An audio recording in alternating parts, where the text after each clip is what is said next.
বোঝা যায় না। আচ্ছা।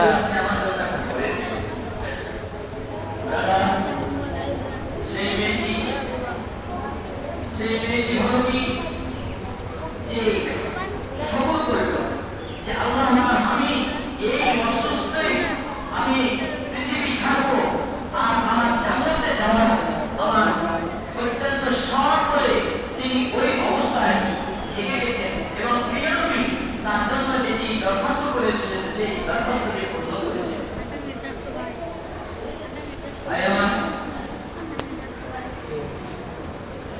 আর এখানে বলতে পারলেন আপনি যে আপনাকে সবর দিয়ে কাজ নিতে হবে, সবর ছাড়া কিছু চলবে না।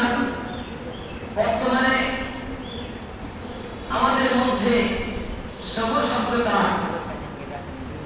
উঠিয়ে দেওয়া প্রায়, যদি সবর থাকে তবে আনাচে যেখানে সেখানে ওই হল্লা মারপিট মানুষত্ব আপনারা শুনছেন, দিনেই শুনছেন। মুসলিমের মধ্যেই মুসলিম বাদ দিয়ে মুসলিমদের মধ্যেই এই একমাত্র ধৈর্য ধারণ হারিয়ে ফেলার কারণে আমাদের মধ্যে এরকম আমাদের আচরণ এসেছে। আর একটা বুখারী হাদিস শোনাচ্ছি আপনাদের। মা আয়েশা সিদ্দিকা রাদিয়াল্লাহু তাআলা আনহা তিনি প্রিয় নবীর ছোট স্ত্রী, আপনারা সবাই জানেন, এটা কোনো নতুন কথা নয়। তিনি বর্ণনা করছেন এই বলে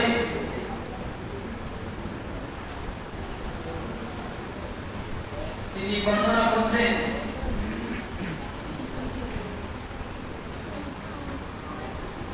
ভাই আমার আরো অনেক কথা অনেক হাদিস আপনাদের সামনে এই সবুজ সম্পর্কে আপনারা শুনতে পাবেন অবশ্যই। যেহেতু আমাকে টাইম জবাব দিয়ে দিয়েছে, আমি এই সংক্ষিপ্ত টাইমে আপনাদের রিকোয়েস্ট করব যতদিন থাকবেন একটা ছোট্ট হাদিসের কথা বলছি। প্রিয় নবী জনাব মুহাম্মদুর রাসূলুল্লাহ সাল্লাল্লাহু আলাইহি সাল্লাম বলেছেন, কি বলেছেন এই হাদিসে পাওয়া যাচ্ছে, কোন ব্যক্তি যদি প্রিয় জিনিস শরীরের মধ্যে যত জিনিস আছে সবচেয়ে প্রিয় জিনিস মানুষের চোখ, এই চোখ দুটি যদি আল্লাহ